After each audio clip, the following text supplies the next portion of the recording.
Hola a todos, bienvenidos a este nuevo tutorial. En este caso vamos a estar hablando un poquito de uno de los aviones, en mi opinión, más lindos que están actualmente volando en el mundo y que han venido volando ya por más de 40 años, que es el Boeing 747 de la empresa norteamericana Boeing Company. En el último tutorial habíamos visto un Airbus, hoy vamos a ver un poquitito el Boeing.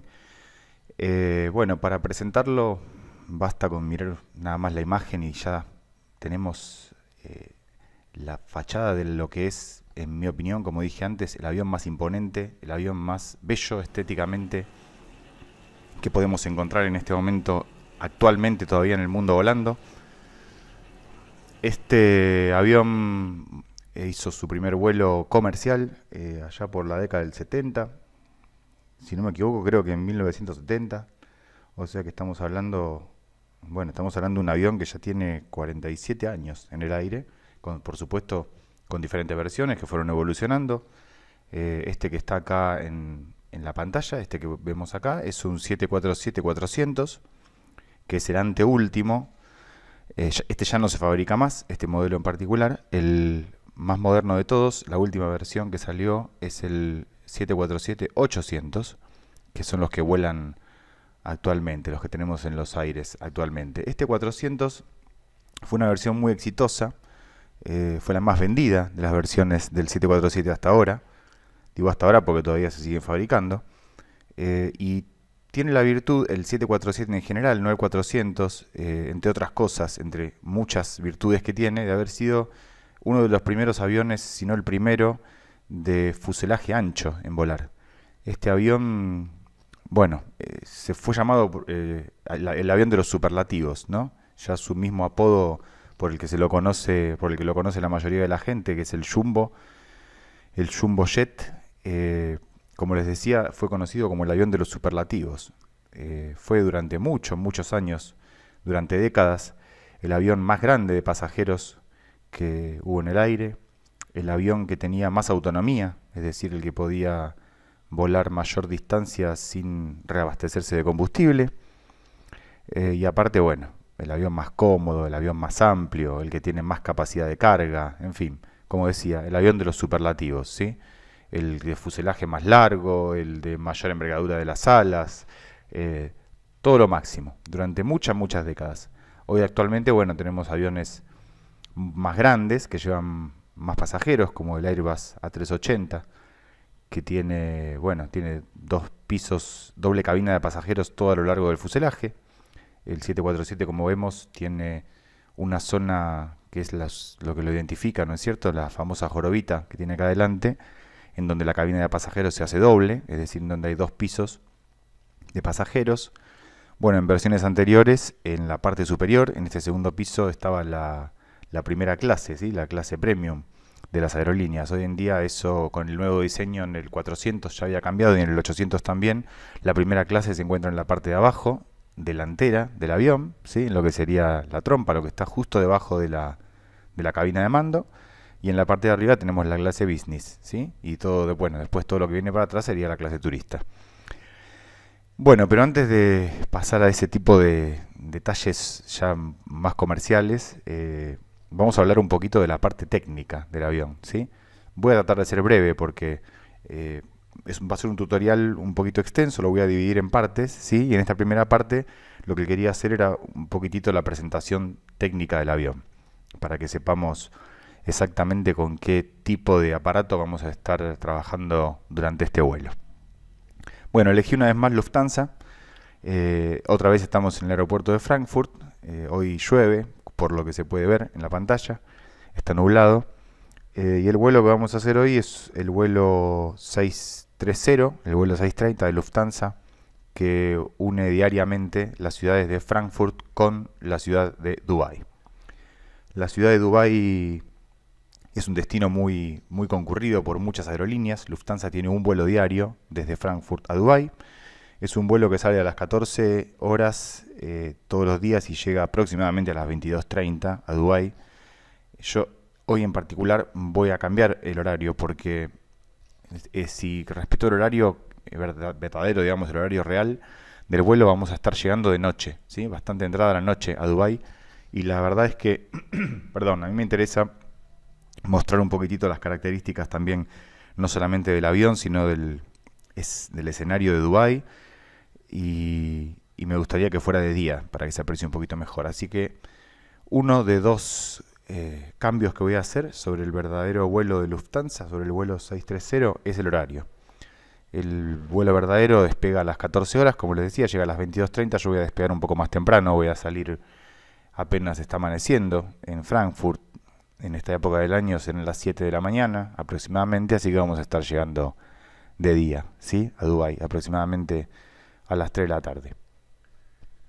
Les decía que voy a hacer dos cambios. El segundo cambio que voy a producir en este vuelo es justamente el avión. El vuelo 630 de Lufthansa a Dubái no se hace en un 747, ¿sí? Si bien Lufthansa tiene Boeing 747 en su flota, no los usa para ir a Dubái. El avión que vuela a Dubái todos los días es un Airbus A330, ¿sí? Los 747-800 de Lufthansa tienen otros destinos varios, entre ellos uno de los más lejanos de Frankfurt, digamos, que se opera con un 747 es Buenos Aires, es el aeropuerto de Ezeiza, ¿sí? Lufthansa tiene un vuelo diario de Ezeiza en uno de estos aparatos gigantescos que estamos viendo en la pantalla. Bueno, en uno de estos no, en realidad en un 747-800, que es bastante parecido, pero bueno, tiene algunas modificaciones, algunas mejoras respecto a este. Pero bueno, entonces el vuelo es ese, es el 630 de Lufthansa, con destino a Dubái. Vamos a salir de la terminal A, de la puerta 25, del aeropuerto internacional de Frankfurt, ¿sí? Nosotros ahora estamos, bueno, el avión está estacionado, lo vamos a ver un poquito mejor, ahí se ve un poquito mejor, está estacionado en la puerta 25, ¿sí? El vuelo está, bueno, está pausado porque así a lo lejos se ve el aeropuerto de Frankfurt, los demás aviones estacionados en esta terminal, ¿sí? El vuelo está pausado porque todavía no quiero arrancar con lo que es la simulación propiamente dicha. Primero, como les decía, quería hacer un poquitito de revisión técnica sobre el avión. Este avión, el 747, tiene 4 turbinas, como todos podemos ver, 4 motores, 4 propulsores, vamos a decirlo correctamente como son los términos, ¿sí? Tiene 4 propulsores, 2 en cada ala, y tiene una capacidad de pasajeros aproximadamente de 400 pasajeros, ¿sí? 410, 420, depende de la configuración del avión. Bueno, puede tener menos incluso porque hay algunos jumbos que llevan mitad de carga y mitad de pasajeros, o sea que puede tener diferentes configuraciones, pero es un avión que carga en situaciones normales. Si es un avión completo de pasajeros, unos entre 400 y 430, depende de la configuración, depende también de la aerolínea. Este avión, en particular, el de Lufthansa, que vamos a volar nosotros en esta simulación, tiene 4 propulsores fabricados por la General Electric, ¿sí? Los propulsores que vemos ahí son de General Electric. Los 747-400 usaron, si vamos a ver si nos acercamos un poquito, creo que incluso se puede ver, sí, el logotipo en la simulación de General Electric. Estos aviones, este avión simulado que voy a usar yo en este tutorial es el de la empresa PMDG, que es una empresa de software que se dedica a programar aviones para Flight Simulator y para Prepar 3D. Y realmente una simulación muy muy exquisita de este avión, con lujo de detalles, como ahora enseguida les voy a mostrar. Bueno, para hablar un poquitito más de la parte técnica del avión, este avión tiene una autonomía de más de 13.000 kilómetros, es decir, puede unir ciudades que disten 13.000 kilómetros, más de 13.000 kilómetros de distancia sin necesidad de reabastecerse de combustible. Puede volar a unos 43.000 pies de altura como máximo, que vendrían siendo unos 13.000 metros aproximadamente, y puede mantener una velocidad de crucero sostenida de Mach 0.855, que en la altura de crucero que suele utilizar este avión serían aproximadamente, para convertirlos, unos 900 kilómetros por hora, ¿sí? Un poquitito más quizá, unos 910, 915 kilómetros por hora. Sería la velocidad de crucero de este avión en la altura que suele utilizar. Y este modelo en particular que vamos a usar hoy en esta simulación, les decía, tiene 4 propulsores General Electric, los CF6, que son bastante famosos, que tienen un muy alto índice de rendimiento. Ahora vamos a hablar un poquito de eso. El avión tiene un peso, una masa en vacío de 183.000 kilos aproximadamente. Eso es el avión vacío, ¿sí? El avión sin pasajeros, sin combustible. 183.000 kilos. Y lleva, cuando se lo carga totalmente de combustible, unos 216.000 litros de combustible con los tanques llenos. Es decir que, bueno, si consideramos que la densidad del combustible es aproximadamente 1, es un poquito menos, pero aproximadamente 1, bueno, estamos más o menos en los 200.000 kilos de combustible cuando el avión va cargado, ¿sí? O sea que tenemos un peso, una masa en orden de despegue con el avión totalmente cargado de pasajeros y de combustible del orden de los 397.000 kilos aproximadamente, ¿sí? El avión totalmente cargado, una barbaridad realmente. Bueno, este avión tiene una longitud de 70 metros aproximadamente, el fuselaje, un poquito más, 70,6, 70 metros más o menos, y la distancia, esto sería la longitud desde la punta del avión hasta la cola, ¿no? 70 metros, 70,6 más o menos. Y después tiene una distancia en envergadura de las alas, que sería la distancia medida entre el extremo de un ala y el extremo de la otra, de aproximadamente 64 metros, un poquitito más también, ¿sí? Más o menos.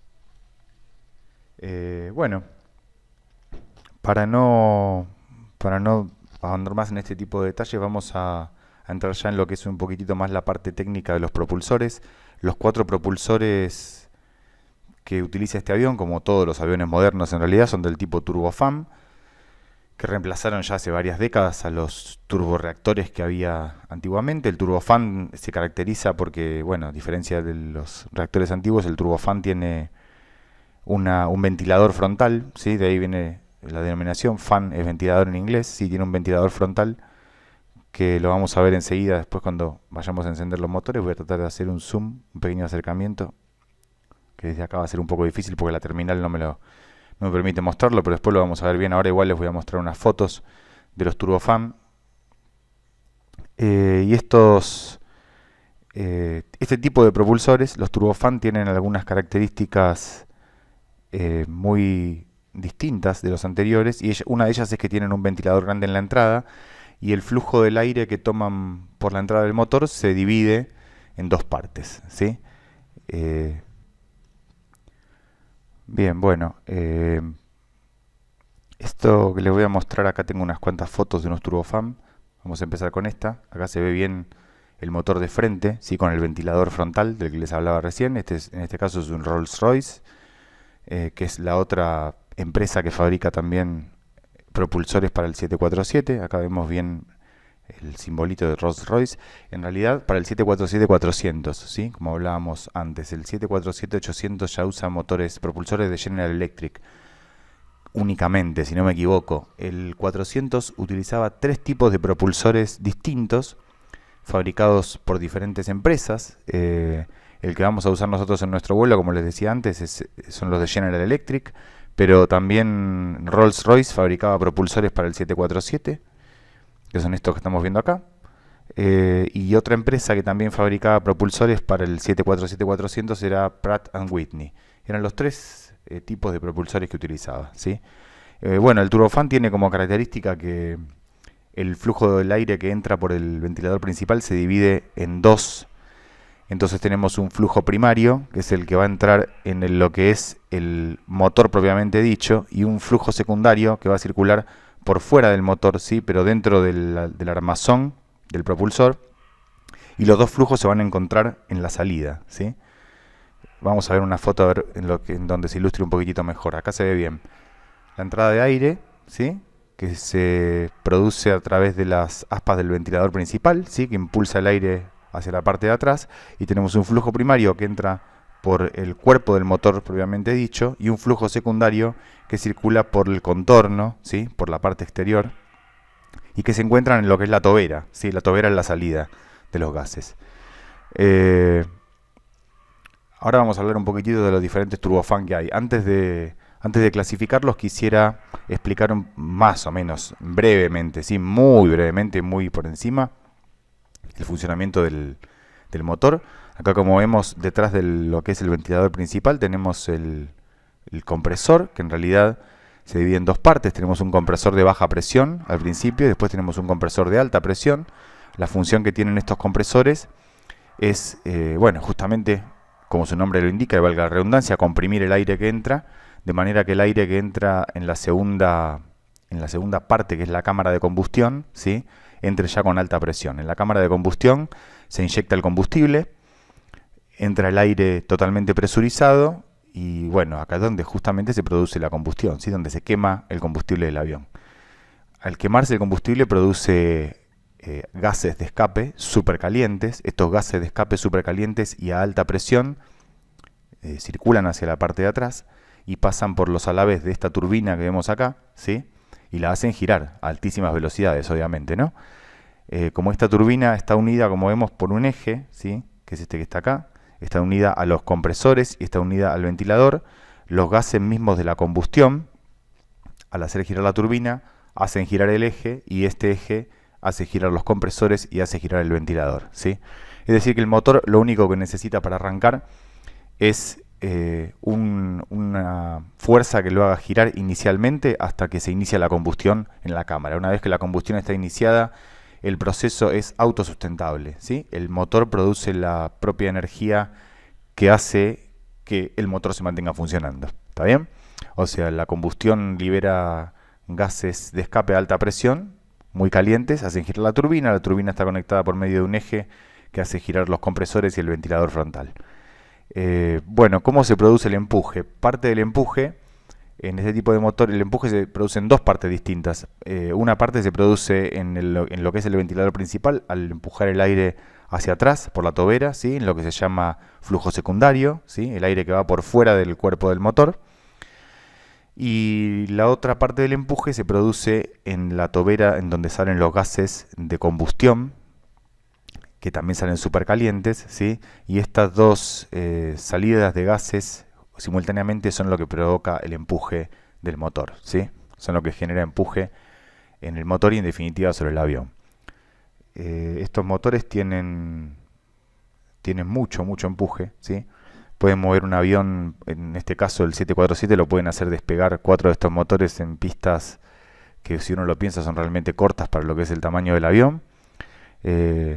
Y lo que sucede con esto, lo que les decía para la clasificación, es que hay motores de este tipo turbofan en los cuales el flujo primario, digamos, y el flujo secundario tienen diferentes relaciones. Vamos a tener motores en los que el flujo secundario es un poco mayor y vamos a tener motores en los que el flujo secundario es un poco menor. En general los aviones civiles, es decir, los aviones de pasajeros u otros aviones no militares que utilizan el sistema turbofan, tienen lo que se llama un índice de derivación alto. El índice de derivación es una cuenta, un cociente que se hace entre el flujo secundario y el flujo primario, ¿sí? Entonces, si tenemos un índice de derivación alto, significa que el flujo secundario es grande respecto del flujo primario. Un índice de derivación bajo es justamente lo contrario, ¿sí? Quiere decir que el flujo secundario es pequeño en relación con el flujo primario.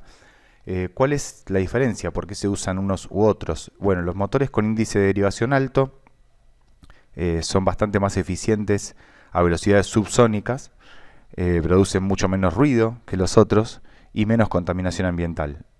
Entonces, esto es lo que hace que sean usados en los grandes aviones de pasajeros, porque todos los aviones de pasajeros vuelan a velocidades subsónicas, ¿sí? Velocidades por debajo de la velocidad del sonido. Los aviones que tenemos hoy en el aire. Tuvimos aviones supersónicos en el aire, pero lamentablemente ya no están más volando en este momento, ¿sí? El Concorde era un avión supersónico de pasajeros, pero ya no está más en el aire.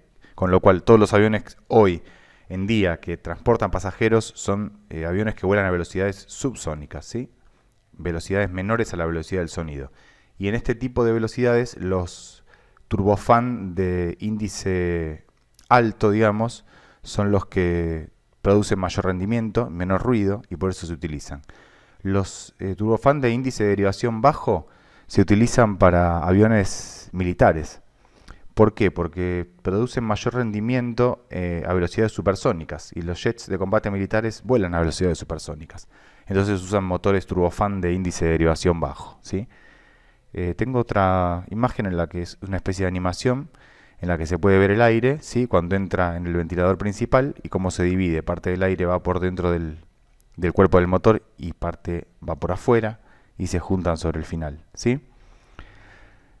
Bueno, y después tengo algunas imágenes para mostrarles también. Este es un turbofan de índice de derivación bajo, ¿sí? Ahí tenemos un ingeniero trabajando sobre él. Son el tipo de... Este es un General Electric también. Son el tipo de propulsores que se utilizan en los aviones de combate, en los jets de combate. Y acá tenemos un motor, para que se vea bien la diferencia, un propulsor de índice de derivación alto. Si ustedes se fijan, el tamaño del motor propiamente dicho, ¿no? El diámetro del motor propiamente dicho comparado con el diámetro del ventilador es relativamente pequeño.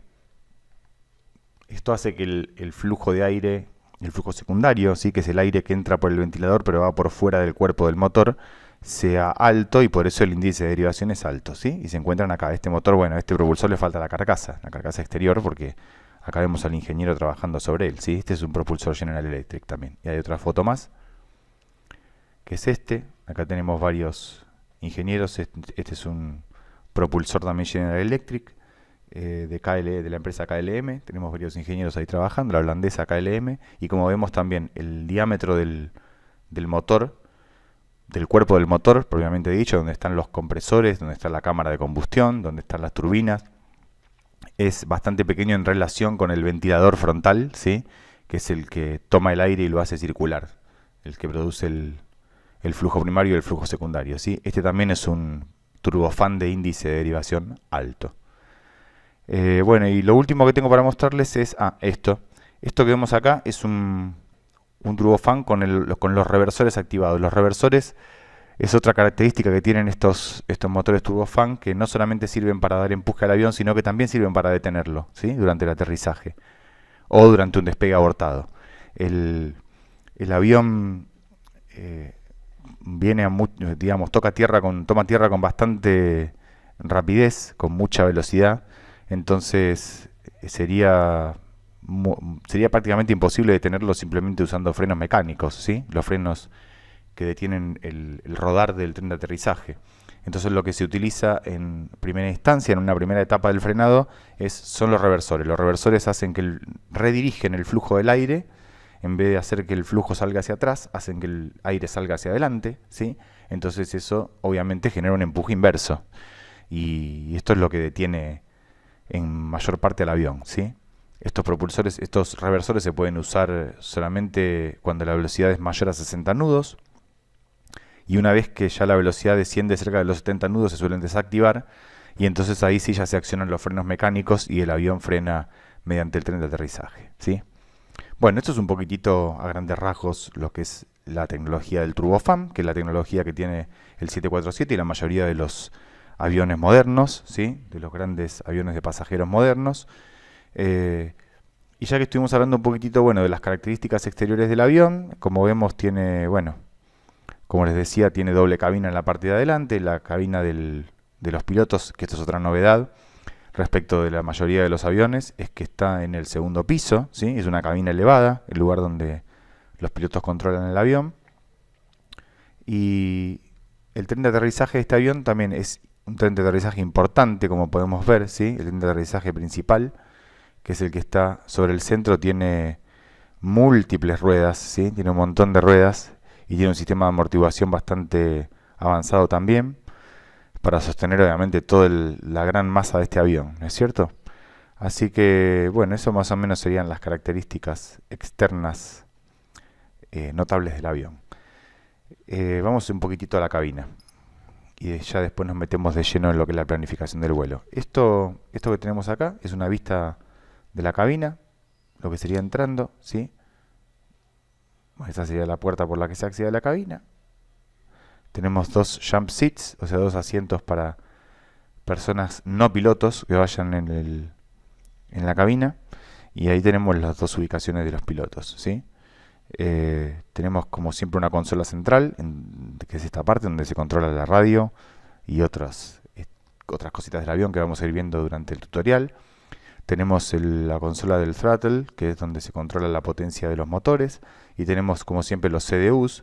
Este tiene una diferencia respecto del Airbus que habíamos volado la otra vez. Tiene tres, ¿sí? Tiene tres CDUs, de los cuales podemos ingresar datos y leer información de la computadora de vuelo. Y después, bueno, tiene algunas cosas que son bastante similares y tiene otras que son muy distintas, ¿sí? Respecto del Airbus. La primera y más notable, que es distinta entre todos los Boeing y todos los Airbus, es la forma en que se controlan los timones del avión, ¿sí? Voy a activar un poquitito el sonido, voy a activar la simulación un poquito. Los controles del Airbus se controlaban con si ustedes lo recuerdan, con un side stick, que era como una especie de joystick que en la posición del oficial comandante estaban ubicados del lado izquierdo, ¿sí? El side stick. Los Boeing se controlan con los famosos cuernos, ¿sí? Que es este tipo de control más tradicional, lo que estamos más acostumbrados a ver en los aviones, ¿sí? Tanto para el capitán como para el primer oficial. No tienen los side sticks del Airbus. Este se controla con los mandos tradicionales, ¿sí? Con los cuernos. Y después, bueno, hay otras cosas que son bastante parecidas. En el centro en el centro de la consola en el centro de la consola principal tenemos el control de todo lo que es el piloto automático, ¿sí? Y bueno, y después arriba tenemos también el panel superior, que está dividido en cuadrantes, que vamos a ir explicando después también uno por uno cuando los utilicemos para programar el vuelo, pero así rápido y a grandes rasgos. De este lado tenemos el control del IRS, que es el sistema de posicionamiento del avión. En la parte de abajo tenemos el control de los sistemas eléctricos del avión, ¿sí? Toda esta parte que está acá, el control de los sistemas eléctricos, baterías, generador auxiliar, poder externo, ¿sí? El control de los 4 buses eléctricos, que ya vamos a explicar después de qué se trata todo esto. Acá tenemos el panel hidráulico, ¿sí? Que controla todos los hidráulicos del avión. Y acá en el centro, ahora vamos a ubicarnos un poquitito, ahí está, para verlo mejor. En el centro tenemos el control del combustible, ¿sí? Que es todo esto que está acá. Todo este cuadrante que está acá, que controla las bombas de combustible, los dispositivos, los motores de arranque, ¿sí? Acá tenemos el sistema antihielo, que ya también vamos a decir de qué se trata. Acá tenemos el control de las luces. Todo esto que está acá es el control de las luces. Y después de este lado tenemos el cuadrante de lo que es el control del aire, ¿sí? Todo lo que es la parte de aire acondicionado y control de flujo del aire en la cabina del avión, en la cabina de pasajeros, en la cabina de mando y los demás compartimientos del avión. Bueno, este es el control de las luces de emergencia.